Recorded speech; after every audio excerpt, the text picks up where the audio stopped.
Hey, what is up you guys? It is Overlord Gaming here, and today I wanted to bring you guys another commentary and a little bit of gameplay from the new game Destiny that has just been released by Bungie. And I just have to say it's a really good game. The only problem that's really wrong with it right now is the servers are really laggy because there's a lot of people playing it, and the game is just released, but you know, that's to be expected. I decided to make I guess, somewhat of a class guide for the next couple of videos that I'm going to be doing, considering the fact that, you know, Destiny has just been released and a lot of people are going to be buying it, and, you know, they might not want, or might not know what they want to do with certain classes and other whatnot. So I'm going to create these videos to, you know, help people who don't necessarily know what they want out of a class, or, you know, if they don't particularly want to explore the other classes and just want to look at videos to see, you know, what kind of stuff they can do in PvP or PvE. So, starting off, this video is going to be with the Titan, the Striker subclass to be precise. And I have to say, this is probably one of the best classes in my opinion.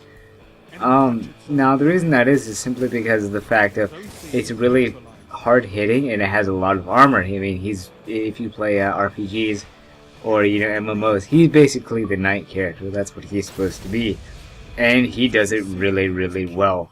The Titan gets a bonus 30% armor over the other classes, and he also gets plus 10% melee damage. Now, the way the stats go with melee is the Warlock has the longest range melee, the Titan has the shortest, but it does the most damage, and then the Hunter has the fastest. Now, for his melee, one thing that you can do is you can use something called the shoulder charge, which is a late perk, and you can basically sprint for a short time and run at people and melee them, and this is an insta-kill, no matter what. Even if they have overshields, it's still an insta-kill. The other perk that you can get, along to go with it, is the Juggernaut perk, which is where you sprint for a short time and then get a protective shield.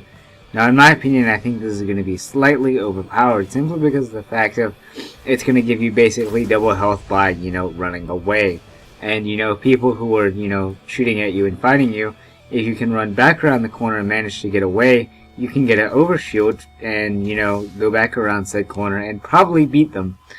A few other perks are the Fist of Havoc, which is the Titan Super, which is a very large ground-based AoE attack that does heavy damage and basically insta-kills anyone near it, and that includes people above it, so you need to watch out. Usually if a Titan is charging you, you want to back up, or, you know, try and get away as far as possible high into the air, because whenever they start charging you, that's a good indicator they're either going to shoulder smash you, slide into you and shotgun you, or, you know, use their super, which is completely devastating. Now, with their super, you can have Aftermath, which causes something similar to the Arc Grenade, I believe it's called, where it has a little area of effect, which shoots out 3 pulses of lightning within a limited area, and it stays there, and it's good for locking stuff off. Example, like if I were to use the Titan in the doorway, and I use the super, it can lock the area off for a couple of extra seconds. Another one is, it's where you jump up into the air and you can aim down upon enemies and aim your super down at people. Now, this also extends the range of the super, making it to where if you jump up really high, you know, you're up in the air and you already have a range advantage on them, your super can extend, I believe it's up to 25 meters, I'm not quite sure. The other one, the last one, is it's like arc something. Don't exactly know the name of it, but what it does do is it sends out a arc of lightning in the direction that you're facing, and it deals heavy damage. And it doesn't go on that long. It's kind of a medium range thing. I guess it's in case you missed the first initial super attack, and then, you know, they manage to get away, or they're just outside of your area of effect, and, you know, you're able to kill them with that.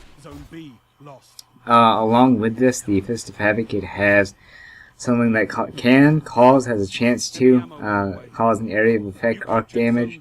It has a chance to automatically reset itself, which is actually extraordinarily good. And then you also have another one, but I can't remember it for the life of me.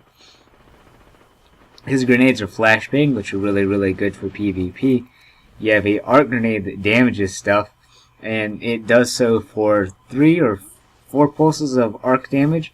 And it's not as damaging as the normal grenades landing beside someone, but they're more so for blocking areas off. And then you have one last one, which I can't necessarily remember what it is either. I'm really bad with these tiers and stuff. I'll probably leave some stuff down in the description for stuff that I forgot or, couldn't exactly remember what it was. So if you guys will look down in the description, I'll give that to you. Now, as for the Titan, like how he plays and stuff, he plays relatively well. And what I mean by that is that he's not too fast. He doesn't have exactly the best battle recovery, and his health regeneration isn't great. And for right now, the level advantages are turned off in matchmaking, meaning stuff like, having 1,000 armor compared to 300. There is no upside to having the 1,000. Everything's flatlined, all the skills, all the damage. Now, mind you, damage throughout different weapon classes, such as the hand cannon to the auto rifle, those are different. The thing that works best with the Titan, in my opinion, is either the fusion rifle or the shotgun. Preferably the non-graviton one, because the graviton one, while it does have a higher rate of fire, it lacks the range, and that can really be the death of you.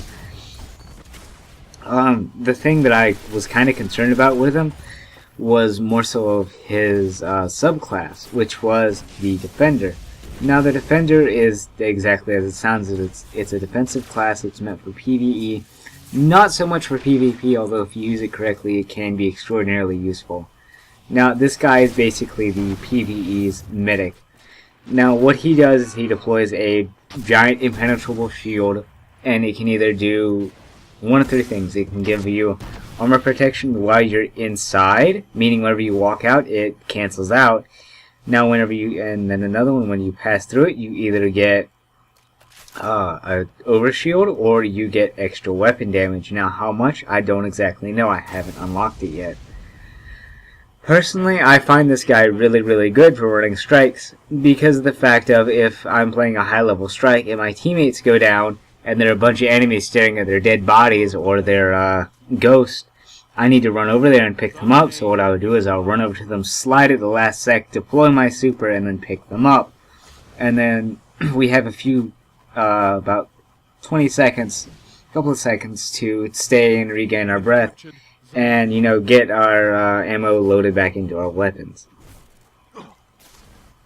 He doesn't necessarily have anything special. His ability, his special attack, as I said, it's a giant bubble shield. His special melee ability is whenever you kill someone, you get a force shield, which is slightly stronger than the normal overshield that you get from reviving someone. Now, it's not exactly the best thing in the world, but it does really come in handy in PvP if you're able to get close enough without being shotgunned or fusion rifled. So it's a little risky trying to do it. I can understand if it's hectic and the battlefield's full of clutter and other whatnot, and there's few good pieces of cover in between you and your enemy. Then yes, go for it. Go for the melee if you can drain their health a little bit. But other than that, no, you don't want to go for the melee. He doesn't necessarily have anything special. The thing that I found the most effective was a sticky grenade, and it homes off slightly. And what I mean by that, if you throw it maybe 2 inches to the left or to the right of the target, it'll start homing towards them and it'll stick them. And then it explodes twice, dealing, I think at my level, which is like 24, it deals over 1,000 damage total for one grenade.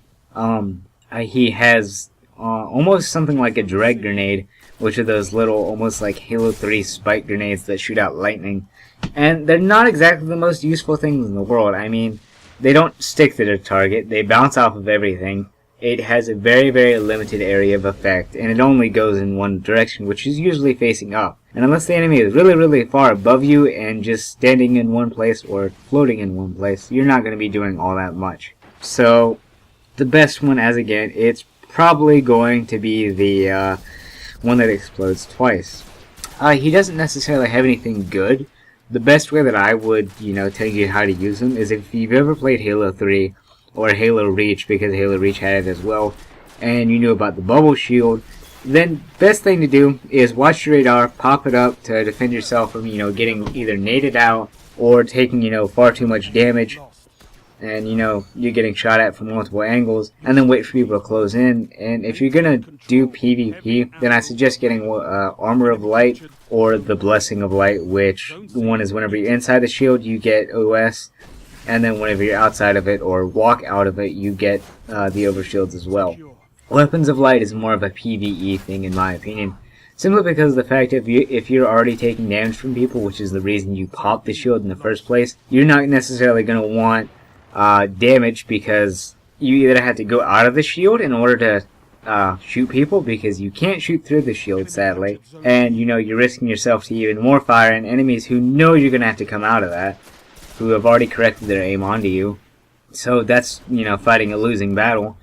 And, it's just, it's not that good. I don't think that the damage boost would be that great, or, that amazing on a weapon. Now, the Titan class, he's probably going to have a really, really huge advantage in the Iron Banner, which the level advantages are on, meaning, the difference in between weapons that you have, such as, you having a 1000 and me having a 300, that defense difference is going to be very, very, very large.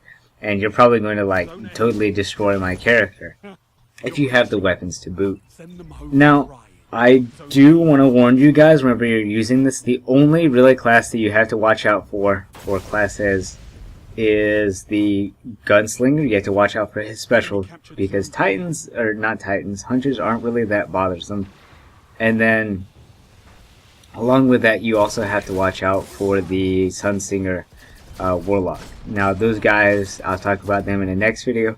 But until then, I hope you guys are enjoying Destiny, and please comment, rate, and subscribe, and tell me what you guys want to see next.